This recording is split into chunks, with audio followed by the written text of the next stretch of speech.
Bonsoir, nous nous trouvons à commencer le deuxième livre de la Torah qui s'appelle le livre de Shemot, l'Exode. Dans un premier temps, comme chaque semaine, je dédierai le cours à la mémoire de quelques personnes.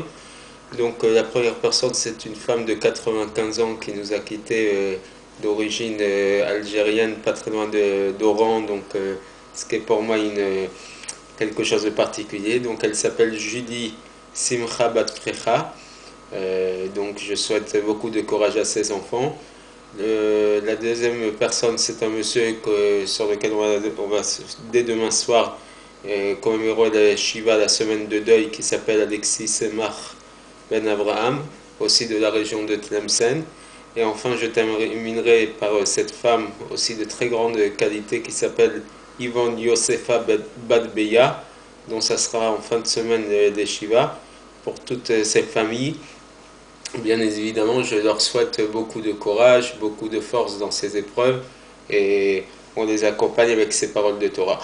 Pour ce qui est de la Refoua Shema, dans un premier temps, une personne pour laquelle on m'a demandé de prier aujourd'hui sur Facebook qui s'appelle Mike Meyer Chaim Ben Simcha, donc quelqu'un qui apparemment a besoin de vraiment qu'on pense beaucoup à lui, et des personnes que j'ai l'habitude de dédier de corps pour leur guérison. Bien évidemment, mon père David Ben Rachel, mon oncle Yehuda Ben Rachel, Tuna Shemna, etc. Donc, ce deuxième livre de la Torah va traiter de ce qu'on appelle Galut Mitzrayim, l'exil d'Égypte, puisque dans un premier temps, dans cette première paracha, on va nous raconter comment l'exil, qui va finalement durer 210 ans, de quelle manière elle va commencer. Des décrets très très difficiles, notamment le décret du pharaon qui va dire Kol aben ailod ayorad ashiru vechol aben techayun, tout garçon mâle, tout enfant mâle vous jetterez au fleuve et toutes les filles vous les laisserez vivre, puisque ces astrologues lui ont déclaré que le libérateur d'Israël serait un garçon. On ne lui a pas précisé de quelle famille il serait, de quel peuple il serait. Et pour ça, il a décrété que même les premiers-nés, que même les garçons égyptiens devaient être jetés au Nil. Et finalement, il fallait laisser vivre les femmes, les filles. Et celui qui a été sauvé miraculeusement de tout ça, c'est Moshe Rabbeinu, Moïse, puisqu'il il va rentrer lui-même dans la tanière, il va vivre dans la maison du pharaon, et le poison des Égyptiens va se trouver dans la maison même du pharaon. Mais donc déjà j'aimerais expliquer pourquoi on appelle ce livre l'Exode, alors que si on traduit le mot de Shemot, ça veut dire les noms. Ça a apparemment aucune relation entre le nom du livre, Shemot, qui veut dire donc les noms des béné Israël qui sont arrivés en Égypte, et l'Exode. Quel rapport y a-t-il? En quoi le fait qu'on souligne que les béné Israël porter les noms des 12 tribus, quel est le rapport entre ça et le fait que tout le Sefer s'appelle la sortie d'Égypte, fait allusion à la sortie d'Égypte. Pour comprendre ça, le Midrash nous rapporte une explication, c'est que pendant toutes les années d'exil en Égypte, Loshinu Bene Israël et Shemam, les Bene Israël n'ont pas changé leur nom. Il y a trois choses que les Bene Israël n'ont pas changé tout en étant implantés en Égypte. Ce sont donc leurs noms. Ils ont porté des noms clairement juifs, clairement d'origine hébraïsante. La deuxième chose, c'est les Vouchéem, leurs habits, leur manière de s'habiller. Ils étaient clairement habillés dans une culture plutôt israélite qu'égyptienne. Et la troisième chose, c'est leur langue. Ils continuent à parler la langue de Lashon HaKodesh, la langue sainte.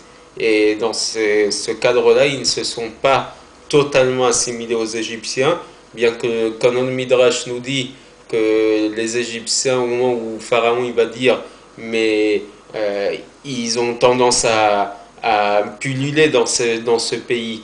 C'est un des premiers versets de la paracha, donc je le dis dans sa version originale, puisque au moment où Pharaon va craindre que les béné Israël vont s'associer à leurs ennemis pour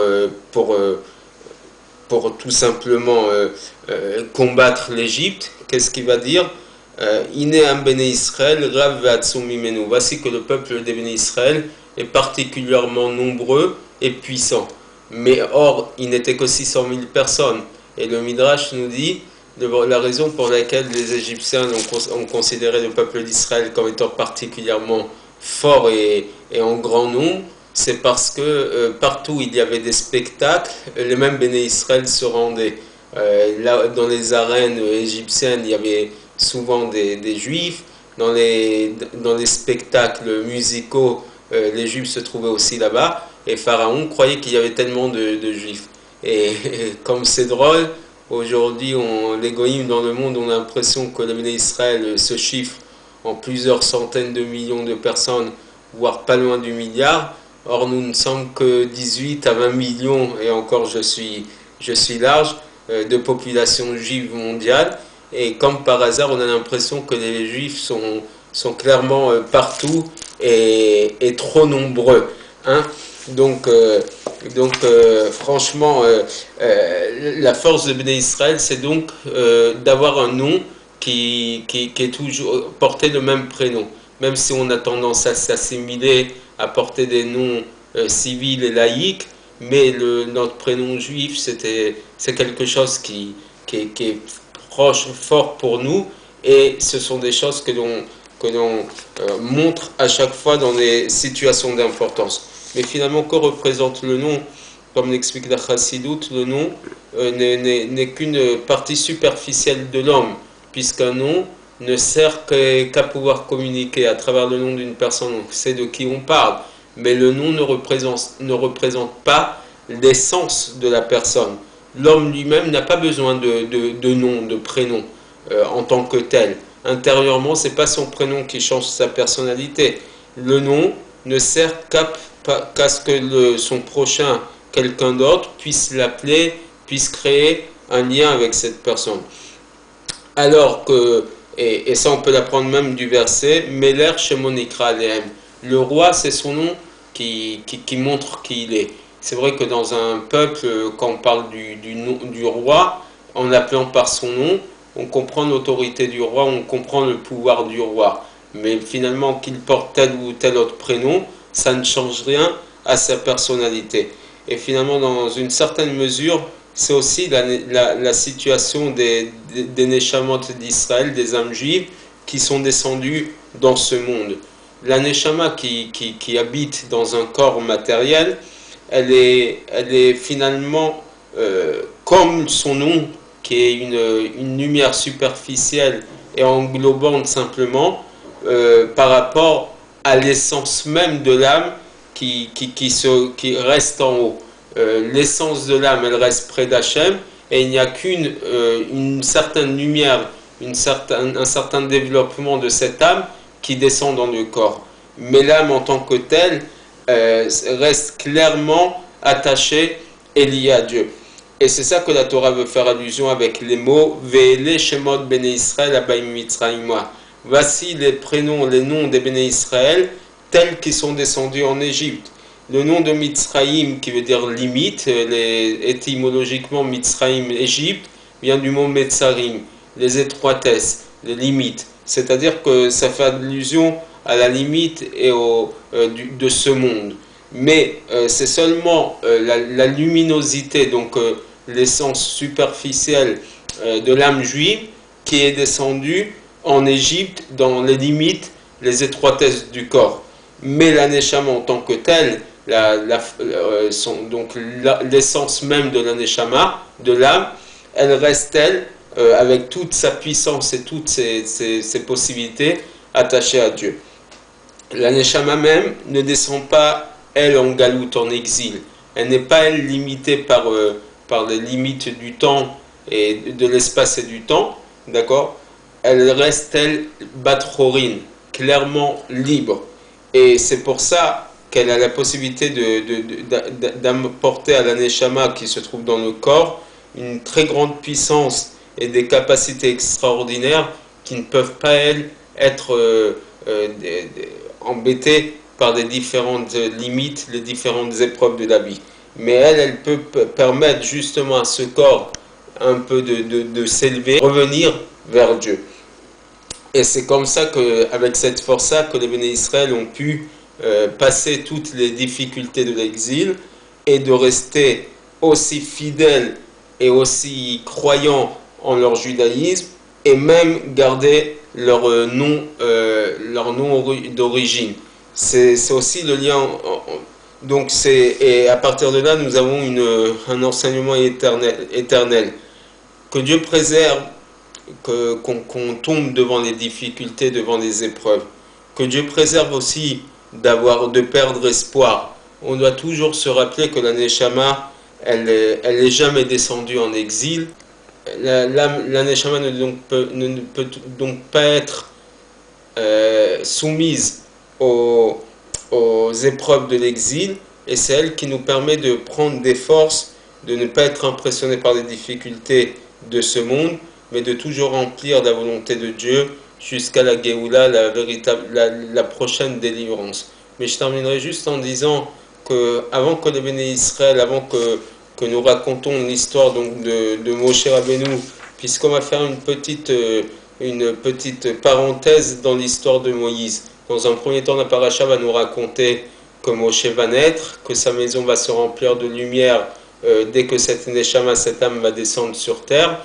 Bon, il va rentrer dans la maison de Pharaon, il va devoir fuir la maison de Pharaon parce que on va faire entendre au Pharaon qu'il a tué un Égyptien qui lui maltraitait un enfant d'Israël.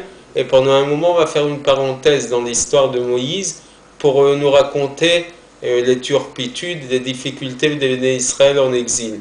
Et simplement après, on va revenir à Moshe Rabbeinu et on va nous raconter le fameux épisode du buisson ardent. Juste avant qu'on nous raconte donc que Moshe était devenu berger chez Yitro et Jéthro qui allait devenir son beau-père en terre de Midian, le verset nous dit, et je terminerai avec ça, Bayar Elohim et Béné Israël, Bayeda Elohim. Donc Dieu a vu les difficultés des Béné Israël, puisqu'ils vont pousser des cris, ils vont pousser des soupirs, et Dieu a su. Quoi, Dieu ne savait pas avant les difficultés des Béné Israël, simplement l'explication, c'est que Dieu a pris conscience à travers les cris et les soupirs, les plaintes que les Béné Israël vont lui adresser, il va prendre conscience de la difficulté de leur exil. Et en vérité, cet exil fait référence à tous les exils que le peuple d'Israël a connus, jusqu'à l'exil actuel qui s'appelle l'exil de Ikveta de Meshecha, l'exil préparatoire à la venue de Mashiach. Et l'enseignement, c'est que tant qu'aujourd'hui, on ne crie pas, on n'adresse pas de plainte à Dieu pour lui dire qu'on en a marre, que c'est difficile pour nous cet exil, Akadosh Baruch Hu nous dit, vous êtes bien dans cet exil, je vous y laisse. Si on est assez fort, assez conscient de la difficulté de l'exil et qu'on demande à Dieu, Admatai, jusqu'à quand supporter cet exil, jusqu'à quand attendre la venue de Mashiach, c'est là où Akadosh Baruch Hu va nous l'envoyer. Simplement, on est tellement rentré dans un processus et dans les difficultés de ce monde au point d'en oublier ce qui est l'essentiel, la spiritualité, Dieu et Mashiach, que pour l'instant on crie peut-être, on prie 3 fois par jour en demandant Etzemar David Avdecha Meratatsuar, fais-nous vite venir Mashiach, mais ce sont des prières qu'on ne vit pas vraiment. Et le jour où on vivra vraiment cette demande et qu'on lui adressera vraiment du fond du cœur et avec toute sincérité la demande de la venue de Mashiach, à ce moment-là, en quelques secondes, en quelques instants, la Géoula viendra Keref Haïn comme un clin d'œil, et donc finalement ça dépend de nous. Si on sait faire le même travail qu'à l'époque, eux ils ont crié parce que la difficulté était physique, la difficulté était morale, au point que même les hommes n'avaient plus envie de créer de progéniture tellement ils étaient asservis et tellement ils étaient fatigués par la servitude, que le peuple d'Israël aurait pu s'éteindre. Et parce qu'à un moment ils n'ont pas pu plus supporter cet exil et qu'ils ont crié vers Hachem, qui leur a envoyé le premier libérateur, Moïse, Moshe Rabbeinu. Donc aujourd'hui c'est ça qui nous manque. Le dernier libérateur viendra lorsqu'on saura véritablement crier du fond du cœur et qu'on lui demandera de nous faire venir Mashiach. Donc j'espère que la prochaine fois que l'on se reverra sur Internet, Mashiach sera déjà là parce qu'on aura fini le travail. Mais en attendant, je vous souhaite une bonne semaine et beaucoup de joie, beaucoup de bonheur dans vos foyers. Bonne soirée et à bientôt.